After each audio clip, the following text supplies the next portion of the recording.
A basketball player starts at the left end of the court and moves with the velocity shown in the figure. Let's go ahead and sketch the acceleration versus time graph and the position versus time graph corresponding to this motion. The idea here is to remember that the acceleration is related to the velocity in this way, at least over short enough periods of time. What is this? This is the slope of the velocity graph. Likewise, the velocity can be thought of as the change in position divided by the change in time, and that would tell you something about the slope of the position graph. So let's go ahead and start with the acceleration, which I'll put down here. The acceleration as a function of time in meters per second squared. The time will be in units of seconds. Based on this graph being nice and linear, we can see that over the course of 6 seconds, the change in velocity is 6 meters per second. So here, delta v over delta t, which will give us the acceleration, is 6 meters per second divided by 6 seconds, which is 1 meter per second squared. So on this graph, I might mark here 1, and if that's 1, this would be -1, and this would be -2. We can put +2 right there. The acceleration graph would start off at 1 and remain at 1 for the entirety of the first 6 seconds. Okay? It's a constant because the slope is constant during that time. After that, we can see that the slope changes value, and in fact it becomes negative. Now, we can estimate what is the slope here by looking at this period. The slope here, acceleration delta v over delta t, it goes down by 6 meters per second. In other words, this is -6 meters per second. And if I just use that region to do the calculation, that takes 3 seconds. And so this would be -2 meters per second squared. And so the acceleration is -2 meters per second for the remainder of this time. I picked that 3-second window to do the calculation. You could pick any other time window and you would get the same result. Now, the harder thing to do is to figure out what is the position as a function of time. So here we'll mark position in units of meters, and this will be time in units of seconds. And we can mark here 6 and mark here 12. The position, we don't know where to start it off. Let's assume that we can choose coordinates such that the starting position is 0. What we know is that this graph should have a slope that is indicated by the graph below it. In other words, it should start off with a slope given by this number, which is 0. So the graph begins with 0 slope. According to this graph, it looks like that slope will continue to increase, and so as this thing goes up, it will continue to increase and increase and increase until it reaches a maximum value at 6 seconds. So that occurs about here. That's when the slope should be biggest. After that, the slope is positive, but notice that it's getting less and less positive, and so it would do something like this, going up, turning over, and then at 9 seconds, which is about here, the graph should have a slope of 0, at which point the velocity gets negative, so that slope should become negative, and the graph should turn over and do something like this. What you should notice is that during this region here, between t is equal to 0 and t is equal to 6 seconds, this is a parabola. Likewise, it is a parabola afterwards. They are two different parabolas. And the functional form of these parabolas can be determined, or can be seen more easily in the kinematic equations that you've seen. The equation for a parabola obeys this. It's quadratic in time.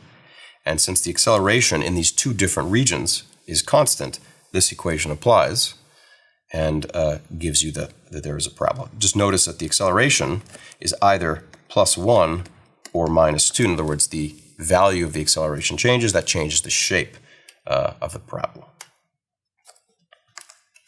Okay. Part B. If the player continued to run back to their starting position for times greater than 12 seconds, at a constant speed of 6 meters per second, at what time would they return to their starting position? So let's take this graph after 12 seconds. Continuing on at a constant speed means that this graph would go and do something like this. Now, how do we figure out at what point they come back to where they started? The idea here is to remember that the displacement, which we could call delta x, can be thought of as the area under the velocity versus time curve. If you're going to use calculus, that's a reminder that you would do the definite integral of the velocity as a function of time. Integrate that from some initial time to some final time. The area under the curve trick should work reasonably well for us here. Let's break up this complicated looking shape into a few pieces. This piece here has an area which is given by 1/2 base times height. In other words, 1/2, the base is 6 seconds. The height is 6 meters per second. 6 times 6 is 36, divided by 2, that's 18 meters. The displacement of the player is 18 meters during the first 6 seconds. From 6 to 9 seconds, we can compute the area here. 1/2, the base is 3 seconds. The height is 6 meters per second. 1/2 of 18 is 9 meters. So there's an additional displacement of 9 meters during those 3 seconds. What we have remaining, let's get the area under this curve. This is 1/2 base times height. In other words, 1/2 times 3 seconds times 6 meters per second. Importantly, we need to count this with a minus sign, because the area under the curve trick or analysis works when the curve is below the axis, but there we have to count it as negative. Notice this comes out to be minus 9 meters. In other words, during those 3 seconds, the displacement is backwards 9 meters. What remains at this point is to figure out how long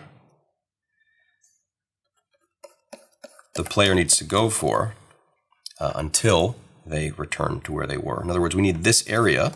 The area here would be include a minus sign, the amount of time, which we can call delta t, and the height, which is 6 meters per second. So altogether, what we need is the total displacement is supposed to be equal to 0 if they have returned to where they started. This is 18 meters plus 9 meters minus 9 meters minus delta t times 6 meters per second. What you'll notice is that the 9 meters and 9 meters cancel. We therefore learn that 18 meters is equal to delta t times 6 meters per second. If we divide by 6 meters per second, we'll learn that 3 seconds is delta t. That means this period of time here, delta t, is 3 seconds.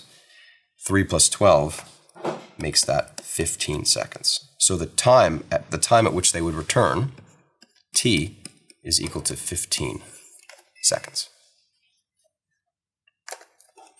Finally, draw a motion diagram for this scenario, ending when the player returns, drawing the location at intervals of 1 second.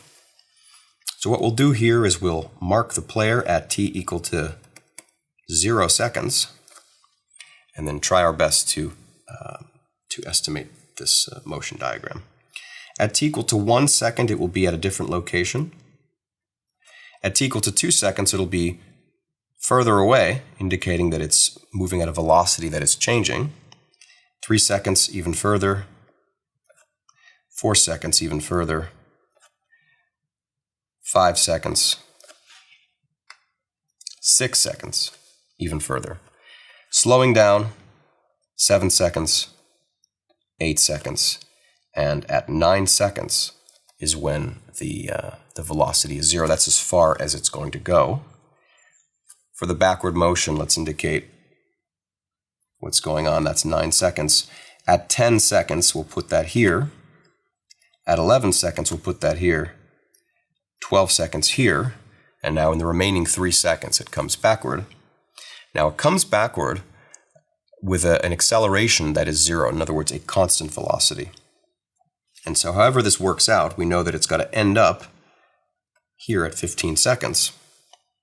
And so 14 seconds might be somewhere like here. 13 seconds might be somewhere like here.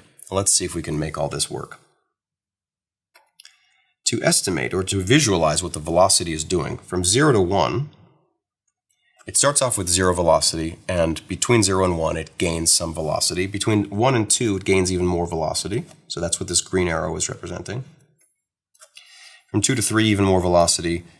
3 to 4, 4 to 5, and 5 to 6. All the while, the velocity is growing.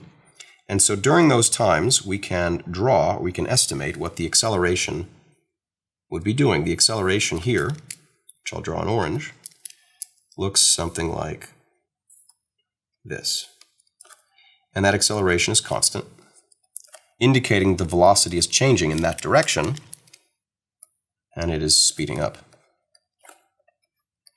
After 6 seconds, the velocity starts to get lower, and the acceleration becomes negative. So this arrow should point to the left, and in fact, it is now -2 meters per second squared, and so indicating that like this, it is pointing to the left, pointing to the left, pointing to the left, through to 12 seconds. Let's now fill back in the velocity arrows. These velocity arrows, still pointing to the right, getting smaller, still to the right, getting smaller, still to the right, getting smaller, and once it passes through 0, the direction changes, and now it points to the left, and it's getting bigger and getting bigger.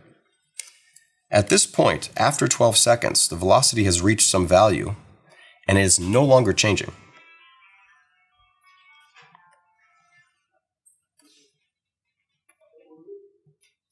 The acceleration is now 0 for the remaining 3 seconds, and that's what the motion diagram should look like.